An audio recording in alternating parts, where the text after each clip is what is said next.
Hi అండి, అందరికీ నమస్కారం. Welcome back to Reddy speech creativity. మన కిచెన్లో ఈరోజు రెసిపీ వచ్చేసి మస్క్ మిలన్ జ్యూస్. చల్లగా మంచి హెల్దీగా ఈ జ్యూస్ని తయారు చేసుకోవచ్చు. ఇలా చాలా ఈజీగా టేస్టీగా చాలా తక్కువ టైంలోనే చేసుకోవచ్చు. ఈ వేసవిలో మంచి రుచిగా తాగాలే కానీ మంచి ఎనర్జీగా అనిపిస్తుంది. ఈ మస్క్ మిలన్ జ్యూస్ని ఎలా తయారు చేయాలో చూద్దాం. ముందుగా ఈ జ్యూస్ కోసం సబ్జా సీడ్స్ని నానబెట్టుకోవాలి. ఒక బౌల్లోకి 1 టేబుల్ స్పూన్ సబ్జా సీడ్స్ వేసుకోవాలి. తర్వాత పావు కప్పు వాటర్ వేసి ఒకసారి అంతా బాగా కలుపుకొని 25 లేదా 30 నిమిషాలు నానబెట్టుకోవాలి. మస్క్ మిలన్ జ్యూస్ ని ప్రిపేర్ చేసే లోపల ఇవి కూడా నానిపోతాయి. ఈ బౌల్ ని పక్కన పెట్టుకోవాలి. తర్వాత ఒక కర్బూజాను తీసుకొని కట్ చేసుకోవాలి. తర్వాత ఇందులో ఉండే గింజలను తీసేయాలి. ఇందులో ఉన్న గింజలను తీసి ఒక బౌల్లోకి తీసుకోవాలి. ఈ గింజలను వాష్ చేసుకోవడానికి వీటిని ఒక రోజంతా బౌల్లోనే పెట్టి మరుసటి రోజు క్లీన్ చేసుకుంటే ఈ గింజల్లో ఉండే పల్ప్ అంతా నీట్గా పోయి బాగా క్లీన్ అవుతాయి. వీటిని వెంటనే క్లీన్ చేస్తే ఈ గింజలలో పల్ప్ అంతా అక్కడక్కడ ఉండిపోతుంది. ఇందులో ఉన్న గింజలన్నీ తీసేసినాక తర్వాత ఇందులో ఉండే పల్పునంతా తీసుకోవాలి. ఒక బౌల్లోకి తీసుకోవాలి. ఇలానే కర్బూజాలో ఉండే పల్ప్ అంతా తీసి బౌల్లోకి తీసుకోవాలి. ఈ జ్యూస్ కోసం ఒక మస్క్ మిలన్ అంతా వాడుతున్నాను. ఇలా పల్ప్ అంతా తీసుకున్నాక ఇందులో నుంచి 2 టేబుల్ స్పూన్ పల్పుని సపరేట్గా పక్కన పెట్టాలి.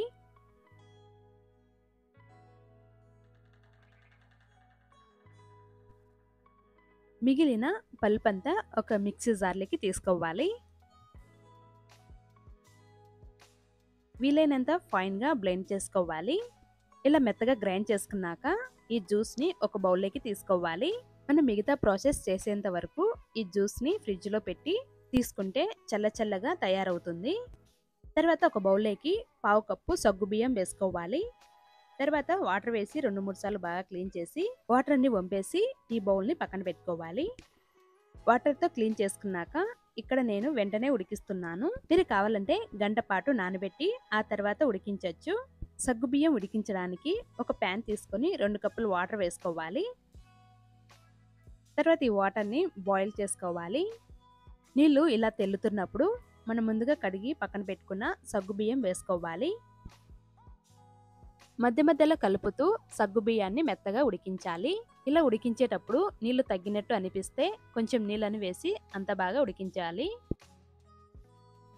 ఈ సగ్గుబియ్యం 80% ఉడికించాలి. సగ్గుబియ్యం ఇలా ఉడికాక ఇందులోకి 1/2 లీటర్ పాలు వేసుకోవాలి.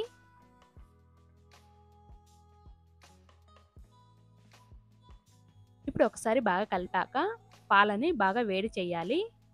ఒక పక్క పాలు వేడవుతూ ఉంటాయి. మరో పక్కన ఒక గిన్నెలోకి 1 టేబుల్ స్పూన్ కస్టర్డ్ పౌడర్ తీసుకోవాలి. తర్వాత పావు కప్పు వాటర్ వేసుకోవాలి. బాగా కలపాలి. ఇక్కడ నేను వెన్నెల ఫ్లేవర్ కస్టర్డ్ పౌడర్ని తీసుకున్నాను. మీరు కావాలంటే మీకు నచ్చిన ఫ్లేవర్ వాడచ్చు. ఇన్ కేస్ కస్టర్డ్ పౌడర్ లేకపోతే ఈ ప్లేస్లో కార్న్ఫ్లోర్ అయినా లేదంటే మిల్క్ పౌడర్ అయినా వాడచ్చు. ఇలా బాగా కలిపి తీసుకోవాలి. మరో పక్కన పాలు కూడా చక్కగా మరుగుతున్నాయి. ఇలా మరుగుతున్న పాలల్లోకి మనం ముందుగా కలిపి పెట్టుకున్న కస్టర్డ్ పౌడర్ని వేసుకోవాలి. వెంటనే కలపాలి, లేదంటే ముద్దలు కట్టే ఛాన్స్ ఉంది. ఇలా కస్టర్డ్ పౌడర్ తీసుకునేటప్పుడు మంటను తక్కువ పెట్టి కస్టర్డ్ పౌడర్ని తీసుకోవాలి. ఇలాంతా బాగా కలిపాక 4 టేబుల్ స్పూన్ పంచదార వేసుకోవాలి. మీ టేస్ట్ను బట్టి పంచదార ఎక్కువైనా తక్కువైనా తీసుకోవాలి. ఇలా పంచదారను తీసుకున్నాక మంటను లో టు మీడియం ఫ్లేమ్ పెట్టి 3 లేదా 4 నిమిషాలు కలుపుతూ ఉడికించాలి. ఇలా ఉడకబెడితే మనకు పాలు, ఇందులో వేసిన కస్టర్డ్ పౌడర్ చక్కగా ఉడుకుతుంది. అలాగే కన్సిస్టెన్సీ కూడా క్రీమీగా చక్కగా వస్తుంది. 4 నిమిషాల తర్వాత స్టవ్ ఆఫ్ చేసి ఇలా కలుపుతూ చల్లారనివ్వాలి. 10 లేదా 15 నిమిషాల్లో పూర్తిగా చల్లారుతుంది. చల్లారేటప్పుడు ఇలా కలపకపోతే పైన మీగడ కట్టేస్తుంది. ఇలా పూర్తిగా చల్లారిన తర్వాత కన్సిస్టెన్సీ కూడా కొంచెం చిక్కబడుతుంది. తర్వాత ఒక బౌల్ తీసుకొని మనం ముందుగా గ్రైండ్ చేసి పెట్టుకున్న మస్క్ మిలన్ జ్యూస్ని వేసుకోవాలి. తర్వాత కస్టర్డ్ పాలని వేసుకోవాలి. మనం ముందుగా నానబెట్టుకున్న సబ్జా సీడ్స్ని వేసుకోవాలి. మస్క్ మిలన్ పల్పుని కొంచెం పక్కన పెట్టాం కదా, వాటిని చిన్న ముక్కలుగా కట్ చేసి వేసుకోవాలి. తర్వాత సన్నగా కట్ చేసుకున్న డ్రై నట్స్ని వేసుకోవాలి. బాదం, జీడిపప్పు, పిస్తాను వేసుకున్నాను. మీకు నచ్చిన డ్రై నట్స్ని వేసుకోవచ్చు. తర్వాత ఇవన్నీ బాగా కలిసేలాగా అంత బాగా కలుపుకోవాలి. ఇలా చేశాక వెంటనైనా సర్వ్ చేసుకోవచ్చు. లేదంటే ఇంకాస్త చల్లగా కావాలంటే గంట లేదా 2 గంటలు ఫ్రిడ్జ్లో పెట్టైనా తీసుకోవచ్చు.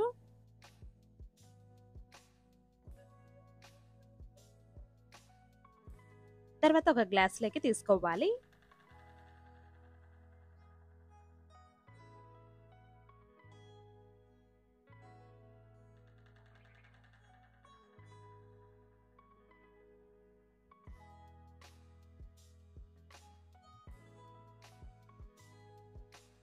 తర్వాత పైన సన్నగా కట్ చేసుకున్న కొన్ని మస్క్ మిలన్ పీసెస్ వేసుకోవాలి.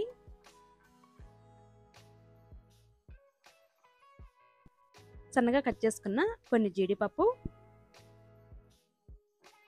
సన్నగా కట్ చేసుకున్న కొన్ని బాదం పప్పు, సన్నగా కట్ చేసుకున్న కొన్ని పిస్తా పీసెస్ వేసుకోవాలి. అంతే అండి, ఎంతో టేస్టీగా ఉండే మస్క్ మిలన్ జ్యూస్ రెడీ. ఇలా సింపుల్గా మంచి టేస్టీగా అండ్ హెల్దీగా ఈ మస్క్ మిలన్ జ్యూస్ని తయారు చేసుకోవచ్చు. అంతే అండి, వీడియో మీకు నచ్చినట్లయితే లైక్ చేసి షేర్ చేసి సబ్స్క్రైబ్ చేసుకోండి. Thank you for watching.